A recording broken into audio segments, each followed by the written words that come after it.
dear friends, students. Today I am going to tell you about consonant letter B. So, this B letter, the sound is B and basic sound is B. Right? Basic sound is B. When you pronounce this word B, your both lips touch together and the vibration sound comes from the throat. B. Now, bag. Bib. Children used to wear bib so that they don't spoil their dress while eating. But conjunction. Botch. When you do your work and there is very darkened area, जो अपना बहुत खराब काम करते हैं, pencil से खराब करते हैं, that is botch. Bulbul, it's bird.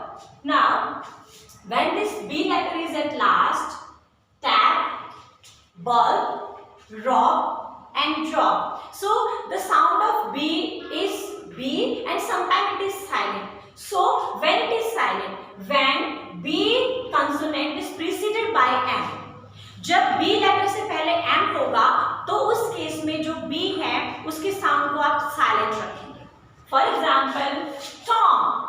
So this is M, so B is silent. Tom, calm, calm, and bomb. So whenever B is silent, it will be all